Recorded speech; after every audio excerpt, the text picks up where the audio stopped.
This is North Georgia's News Talk. WDUN.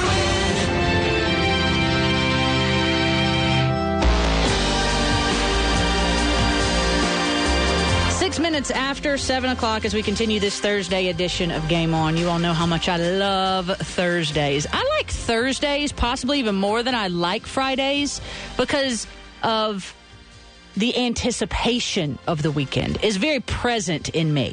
My heart's all aflutter. I like eves better than I like days. Like, I love Christmas Eve. And, of course, I love Christmas Day. But I love Christmas Eve so much more. And that's how I feel every Thursday. Next week, I'll try to stop being a 4-year-old. I promise, folks. Welcome back to Game On. I'm Katie B. Davis. Happy to have you here with us. Women's Sweet 16 tips off this weekend on Saturday. The men's tips off tonight in about 8 minutes now. The men's tips off. There'll be 4 games tonight, 4 games tomorrow night, and then the Elite 8 will be Saturday and Sunday. But the women's tournament starts Saturday with the Sweet 16. They play 4 Saturday, 4 Sunday, and then 2 Monday, 2 Tuesday. And we had the great fortune yesterday of talking with Jeff Ludkins, the coach of the BYU women's basketball team. The first or one of only 3 12 seeds in the history of the women's basketball tournament to ever make the Sweet 16. And they did so by beating NC State, by beating Nebraska. Well, staying with our underdog status, DePaul women's basketball coach Doug Bruno, kind enough to talk to me earlier today, just before going into practice with his team. Now, DePaul beat Oklahoma, beat 2-seeded Duke at Cameron Indoor to earn their way into the Sweet 16, where they will face Texas A&M. And I asked Coach Bruno, who's very candid, by the way. You're really, really going to enjoy this interview, so stick with it. I asked Coach Bruno, of all the program-defining wins that his DePaul women's basketball program has had, and they've had several, was this the biggest one? Was this the most program-defining win? Absolutely. I think it was a program-defining win. We've had many program-defining wins through the year. I mean, we've beaten number 2 Stanford. We've beaten the number 3 Louisiana Tech. Those were always at home. So in the NCAA tournament, to win on the road at a number 2 seed's home court, if you just look at how successful Duke has been at home in the tournament, there's 5 SEC teams in the Sweet 16. 4 of them got to play at home. So to win on the road in the tournament is a big deal. And absolutely, it helps define your program. My former college coach, Beth Kuchar, is a rival of yours in the Big East, coaches for Butler University, and she was very congratulatory towards you and your program, as she should be. How did the Big East Conference season and what you faced there help you in getting the first 2 wins in the NCAA tournament? How's it going to help you against Texas A&M come this weekend? Beth did a great job this season, and the Big East this season was so much better than anybody ever realized on the outside looking in. And so all the coaches in the Big East, all the programs in the Big East were constantly getting us ready for this type of competition. Oklahoma's a really, really good team, and they come from a great conference in the Big 12. But our players, because we played in the Big East this year, we're totally prepared for Oklahoma. Duke is a great team and a great program in the ACC, a great program, a great league in the ACC. But our team was totally prepared for Duke because of the greatness of the coaches in the Big East and the players in the Big East and the programs in the Big East. Before we get to the nuances of creating good three-point shooters, and maybe it's a recruiting tool of yours that they just have to have that innately to be part of DePaul women's basketball. Before we get to those nuances, to me, when you go into someone's gym and you shoot 14 of 23 from beyond the arc, there's this certain level of fearlessness that I think a team has to have to be able to do that. Talk about the fearlessness of your team this year. Our program starts with our players, and we have a great backcourt. Britt Renko from Philadelphia, Chase Jenkins and Megan Rogowski, both right here from Chicago, Illinois. Jessica January off the bench. Kelsey Reynolds off the bench. Centrise McGee off the bench. These are 5 really quality guards. And our inside play is underrated. Jazz Penny was one of the leaders in the nation in field goal percentage. and Megan Pitkoa is kind of a guard in post players' clothing right now. So, the players, it's a great group of young women, and they are a fearless, they're a competitive group, number one. I think fearlessness comes from being competitive players, and they're competitive for sure, and I think that feeds their fearlessness.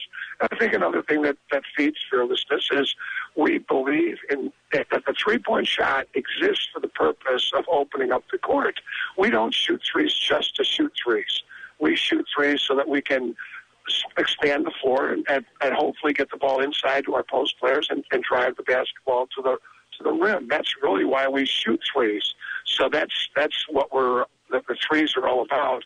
But you also have to let players be free to shoot, and that's something that fearlessness. A player can't make a shot in a game if they're looking over their shoulder at the bench wondering if this was a good shot or not. So I think those are really the factors. The players are competitive.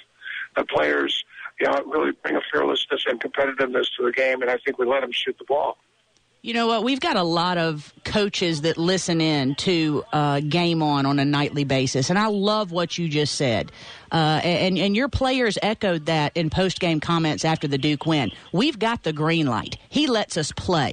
And boy, to see your style of coaching culminate with a win like a program against Duke at Cameron Indoor should let every coach out there know that it's okay to just let your girls play. You don't have to coach them in every particular sequence. And I absolutely love it. Now, do you all work a lot in practice on three-point shooting? Do you recruit known three-point shooters? How do you come to shoot 36% from beyond the arc for a season as a team? Katie, first of all, something you just referenced a second ago, and when the game starts, I think it's the players' game. Once that ball's thrown up, the game belongs to the players. So and yet when we're in practice, the practice belongs to the coaches. Yeah. So we work very, very hard in practice to help our players understand what the simplicity of what is a good shot. And it's basically a good shot is a shot that you, as an individual talent, can make. If you can make it, it's a good shot. So we work very hard in that in practice. We also do shoot the ball much in practice. But there's two things we recruit at DePaul, and I share this with everybody. I've shared it my whole life, and a lot of people don't pay attention to it, so I don't care. We recruit visual athleticism, and we also recruit players that can shoot the ball. I mean, we want players that can make shots. When my staff, and I have one of the best staffs in America, Jill Pizzotti, Lisa Rakebush, Bart Brooks, Candace Blanks, and Michael Fahey. This is a great staff, but we're all on the same page about recruiting.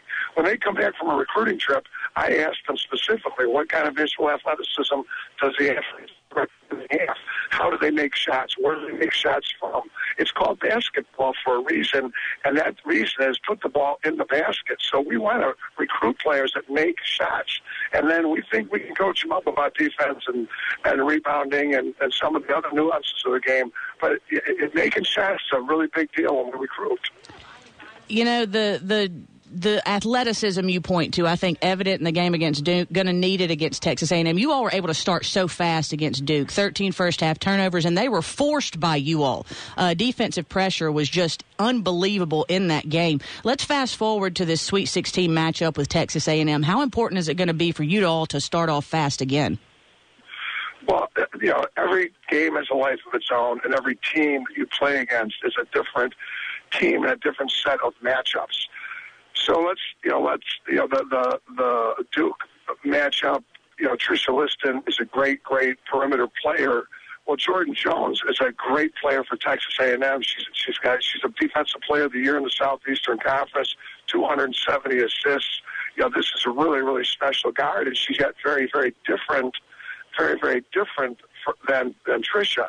So, the quickness and athleticism of the backcourt of Texas A&M is going to provide very different challenges for us than did the Duke backcourt.